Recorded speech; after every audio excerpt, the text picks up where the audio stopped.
जय श्री कृष्णा, राधे राधे। आप सभी को कार्तिक माह के शुक्ल पक्ष में आने वाली विनायक चौथ की हार्दिक शुभकामनाएं। आज आप सुनेंगे विनायक चौथ पर सुनी जाने वाली पौराणिक कथा। चतुर्थी तिथि भगवान श्री गणेश को समर्पित है। इस दिन व्रत रखने से और पूरे विधि विधान के साथ गणेश जी भगवान की पूजा करने से श्री गणेश भगवान प्रसन्न होते हैं और हमें बल, बुद्धि और आरोग्य जीवन का आशीर्वाद देते हैं। कार्तिक माह के शुक्ल पक्ष में आने वाली गणेश चतुर्थी का व्रत आज रखा जाएगा। सुबह जल्दी उठकर स्नान करें। व्रत का संकल्प लेने के बाद में विघ्नहर्ता श्री गणेश का पूरे मनोभाव के साथ पूजन करें। फिर ओम गण गणपतये नमः मंत्र बोलते हुए 21 दूर्वा दल चढ़ाएं। फिर श्री गणेश जी भगवान को मोदक का भोग लगाएं। उसके बाद गणेश जी की आरती करें और अपने मंगल जीवन की कामना करते हुए गणेश चतुर्थी व्रत कथा सुने। तो आइए आप सभी के मंगल जीवन की कामना करते हुए सुनते हैं गणेश चौथ की कथा। कथा शुरू करने से पहले आप सभी भक्तगणों से करुण निवेदन है कि कृपया वीडियो को संपूर्ण सुनें, क्योंकि आधा अधूरा कथा सुनने से हमारे व्रत का पूरा फल प्राप्त नहीं होता है। वीडियो पसंद आए तो इसे ज्यादा से ज्यादा शेयर करें और कमेंट बॉक्स में जय श्री गणेशाय नमः लिखना ना भूलें। भगवान श्री गणेश आपकी सारी मनोकामनाएं पूर्ण करें। बोलो गणेश गजानन की जय हो। एक दिन भगवान भोलेनाथ स्नान करने के लिए कैलाश पर्वत में भोगवती को गए। तो महादेव के चले जाने के बाद माँ पार्वती ने सोचा कि मैं भी स्नान कर लूं। तो वह बैठी बैठी अपने हाथों पर उपटन लगा रही थी। तो उसी उपटन को इकट्ठा करके एक पुतला बनाया और उस पुतले में जान डालकर उसे सजीव किया।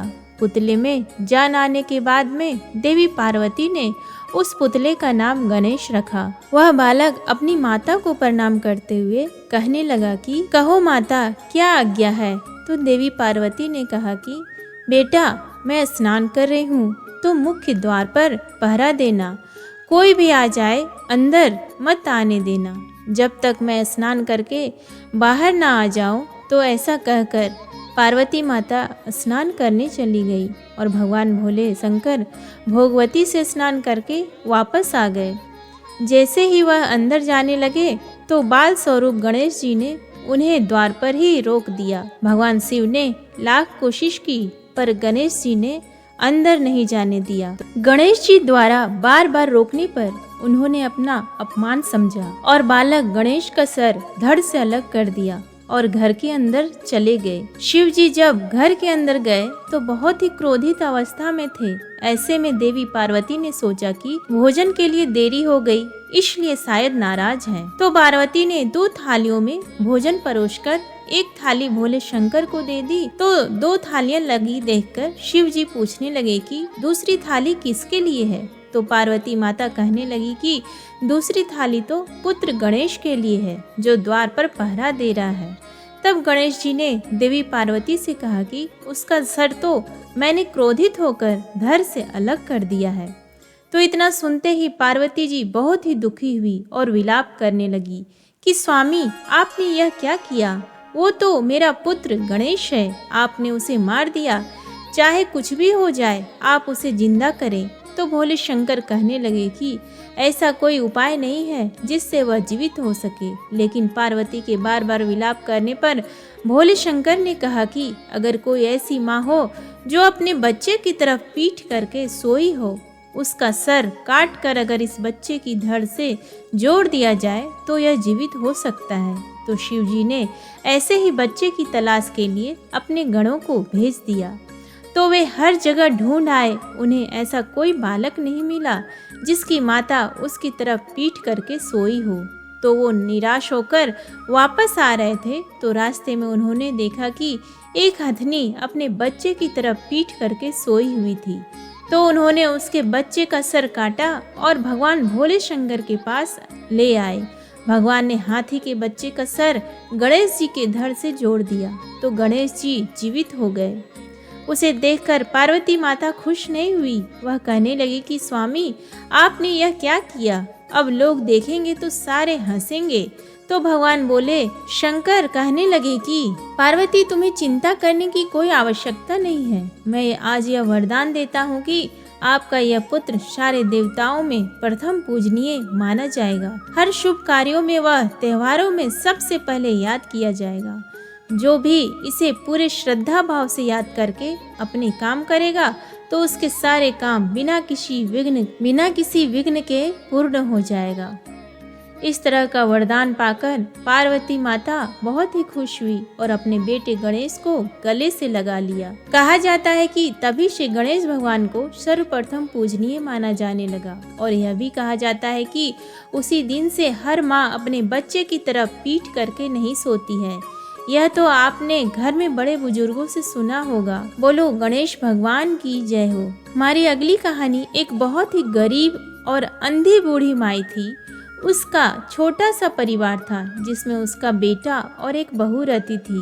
बूढ़ी माई की गणेश भगवान में बहुत ही श्रद्धा थी। वह हमेशा गणेश जी की पूजा किया करती थी। तो एक रोज गणेश जी ने कहा कि बूढ़ी माई कुछ तो मांग, मैं तेरी पूजा से बहुत ही प्रसन्न हूँ। तो बूढ़ी माई गणेश जी की बात सुनकर कहने लगी कि भगवान मुझे तो मांगना नहीं आता, मैं तुमसे क्या मांगूं। तो गणेश जी कहने लगे कि कोई बात नहीं, आज तुम घर पर अपने बेटे बहू से पूछकर आ जाना, कल मैं फिर आऊँगा, तब मुझे बता देना कि तुम्हें क्या चाहिए। तो बुढ़िया ने कहा कि ठीक है और वो बड़ी ही खुशी खुशी अपने घर आई। घर आकर अपने बेटे से बोली कि बेटा आज मुझे प्रभु विनायक बाबा ने स्वयं दर्शन दिए हैं और मुझे वरदान मांगने के लिए कहा है, लेकिन मुझे तो पता ही नहीं है कि मैं क्या मांगूं, इसलिए आज तुम ही मुझे बताओ कि मुझे क्या करना चाहिए। गणेश जी भगवान तो कल फिर आएंगे। तो उसके बेटे ने कुछ देर सोचने विचारने के बाद में कहा कि माँ धन दौलत मांग लो। तो बेटे की बात सुनने के बाद बुढ़िया अपनी बहू के पास गई और जाकर पूछा कि बहू अब तुम बताओ। तो सास की बात सुनकर बहू बोली कि माँ जी हमारी शादी को ना जाने कितना समय हो गया है, अभी तक संतान की प्राप्ति नहीं हुई है, आपको भी पोता चाहिए तो क्यों ना आप पोता मांग लो। तो बेटे और बहू की बात सुनकर बुढ़िया सोचने लगी कि यह दोनों तो अपने मतलब की चीज़ मांग रहे हैं। मैं अपने प्रिय पड़ोसन से पूछकर आती हूँ, वह मुझे सही राय देगी कि मुझे क्या मांगना है। तो यह सोचकर बूढ़ी माई पड़ोस से जाकर बोली कि मुझे तो विनायक जी ने आज दर्शन दिए हैं और कहा है कि कोई वरदान मांग लो। तो मैंने तो अपने बेटे से पूछा तो कहता है कि धन मांगो। बहू ने कहा कि पोता मांग ले। अब तुम मुझे बताओ कि मैं क्या करूं। बेटा बहू तो अपने मतलब की बात कर रहे हैं।